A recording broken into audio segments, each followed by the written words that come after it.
Hola queridos amigos, nuevamente con ustedes, su doctor Maximiliano, el médico que trabajó en los Andes, la Amazonía, la costa de Ecuador, y que hoy día les voy a hablar acerca de lo que está pasando en Ecuador o lo que pasó ayer en esta semana en Ecuador. Se trata de entender las circunstancias para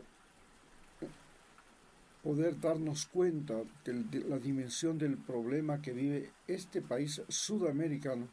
que un día fue el país más pacífico de todo el continente y que ahora se ha convertido a la inversa en el país más violento del continente. Y la pregunta es,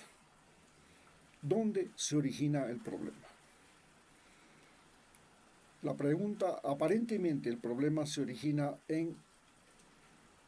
el gobierno de Lenín Moreno, luego sigue el gobierno de Guillermo Lasso y finalmente el gobierno de Daniel Noboa. A partir de ese momento, del año 2017, en que se captura al Guacho y el Ecuador le declara la guerra al narcotráfico en el gobierno de Lenín Moreno, y luego,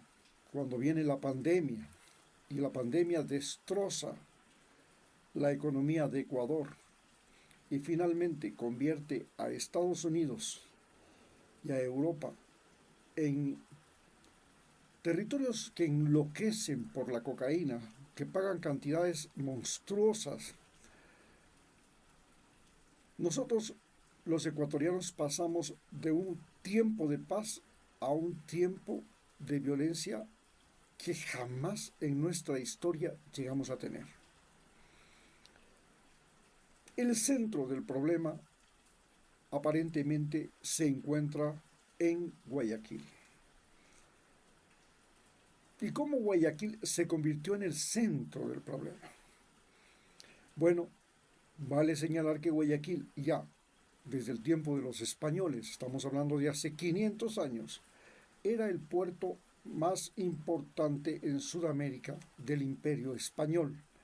en la costa del Pacífico.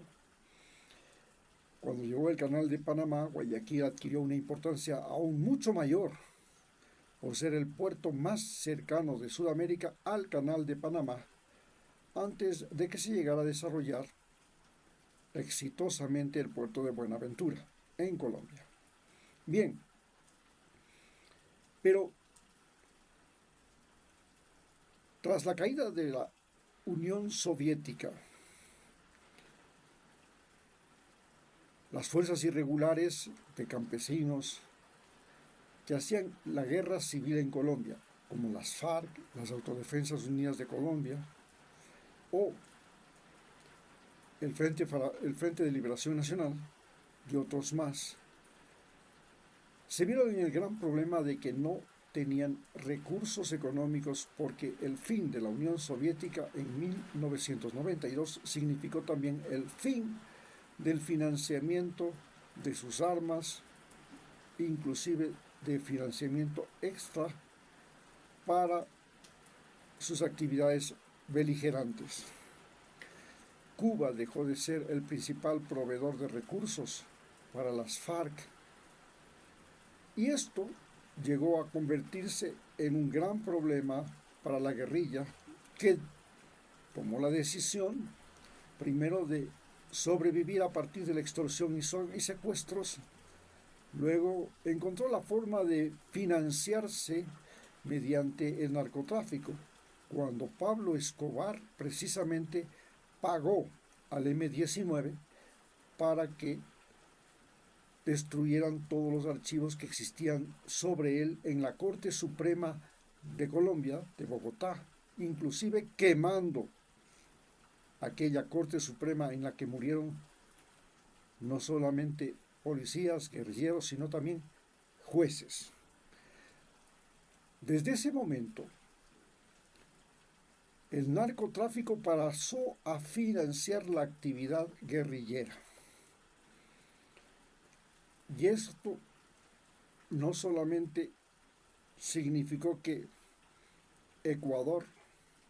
se viera en el gran problema cuando en el año 1999, cuando firma el Tratado de Itamaraty, en el cual ratifica su derrota de lo que fue la guerra de 1941, donde se firmó el Tratado de Río de Janeiro. Y no solamente que ratifica esta derrota durante el gobierno de Yamil Maguad, sino que le entrega a Estados Unidos nuevamente las islas, la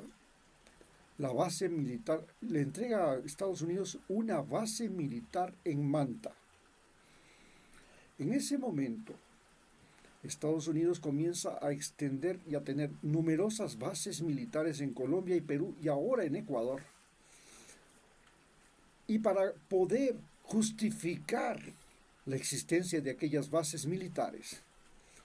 Estados Unidos financia a través de la CIA la compra de cocaína, y esa cocaína se vende en Estados Unidos y sirve para financiar a los contras en Nicaragua. Entonces, Estados Unidos comienza a ser quien inicia el comercio de cocaína a Estados Unidos. El que inicia el mercado de la cocaína en Estados Unidos fue la CIA. Y la CIA utilizó a los nicaragüenses que vivían en Estados Unidos, utilizó a Pablo Escobar, utilizó al cartel de Medellín para abastecerse de cocaína y luego comprar con esa cocaína, con el dinero de esa cocaína, armas y equipamiento y todo lo que necesitaban los paramilitares en Centroamérica, especialmente los que luchaban contra los sandinistas. De esa forma, nosotros los ecuatorianos nos vimos en el gran problema porque en el año 2000 Ecuador entra al denominado Plan Colombia. Y en el Plan Colombia, Ecuador era el yunque, el ejército de Colombia sería el martillo y deberían destruir a las FARC. Ecuador recibió no solamente aviones en la base de Manta, allá en la frontera norte, recibió equipamiento militar, soldados norteamericanos, tanquetas, armas y todo para contrarrestar a las FARC, al Ejército de Liberación Nacional y todo lo que podía ser vínculo con la guerrilla. El objetivo fundamental era destruir a la guerrilla colombiana. ¿Por qué el objetivo fundamental se volvió de la destrucción de la guerrilla colombiana? Porque la guerrilla colombiana encontró en la cocaína el financiamiento que necesitaba para seguir combatiendo al gobierno colombiano, que era un gobierno a favor de los Estados Unidos. Era el principal gobierno sumiso a los Estados Unidos que existía en Sudamérica.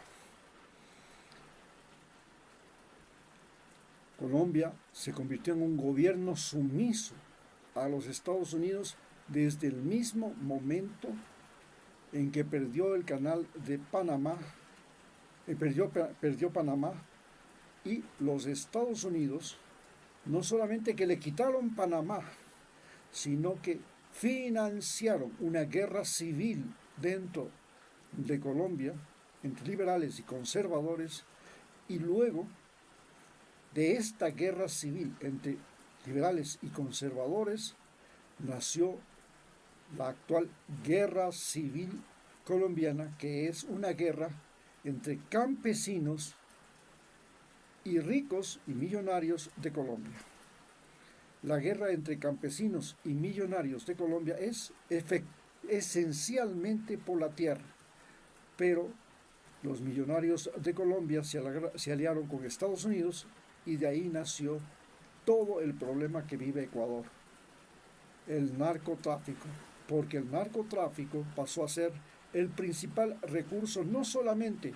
de las guerrillas de izquierda, sino de las Autodefensas Unidas de Colombia, creadas por Uribe y su familia para combatir a las guerrillas.